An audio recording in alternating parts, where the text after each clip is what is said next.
On to the gentleman's follow-up question at the back about the Union Jack. I introduced Tommy to my own sister, who had a large Union Jack. She wore the headscarf, she's very devout, she's more conservative than I am, far more.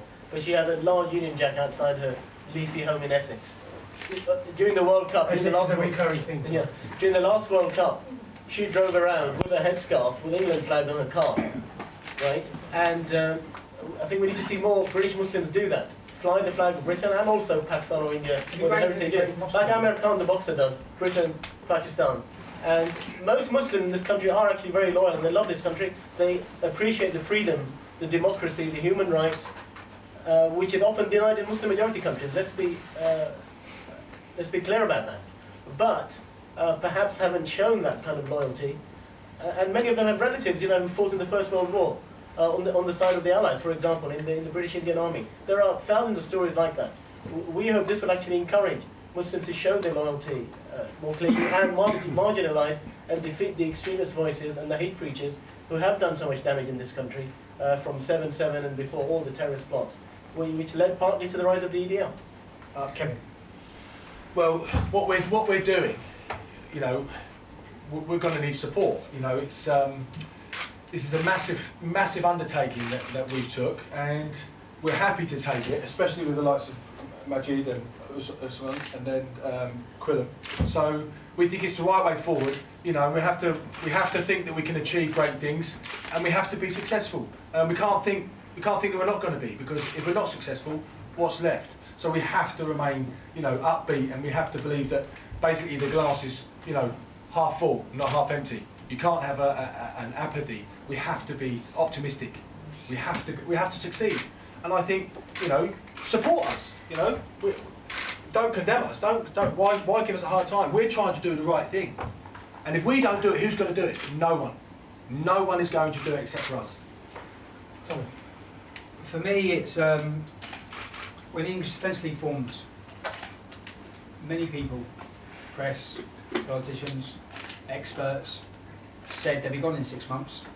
And the reason for why they said that is they underestimated our passion and our belief. And I have no doubt whatsoever the passion and belief I'm going to put into this. And I have no doubt we'll succeed. Yeah, definitely. We here on this table, all of us have a common vision for this country.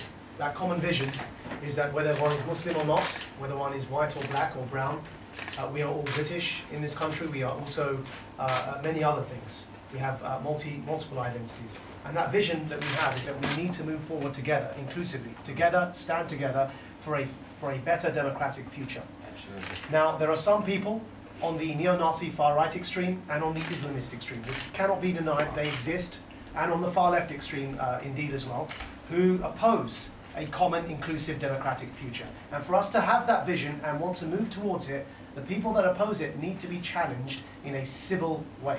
That's always been the vision for Quilliam. We've always advocated for civil society engagement.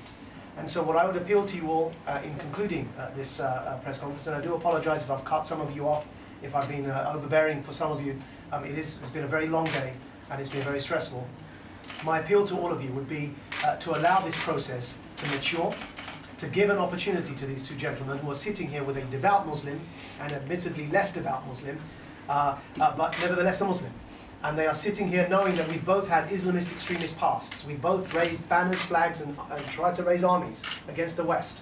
And yet they're giving us that chance, we're giving them that chance. And we're asking all of you here in the nation to give us all this chance to try and share in that positive, inclusive vision we have for the future. I don't know how this will go. These are early days. But what we promised Tommy and Kevin is that we will offer them all the training we can in how to engage democratically with the system, all the education we can about Islam and the difference between the religion of Islam and the extremism, whether non-violent extremism or violent extremism, because non-violent extremism is also something we have to challenge. We've offered them this training and this education and help and support to facilitate their process. Where they end up and what initiatives they take forward, I sincerely hope that the followers of the EDL who are listening to these two brave gentlemen here this evening follow their footsteps in a better future to engage democratically so that all of us can live in a more peaceful and prosperous Britain where Muslims and non-Muslims stand together for democracy. I thank you for your time. We're going to go out that way. Please don't try and Well said, Majid. Well said. Thank you very much. Well said. Thank you. Cheers, folks.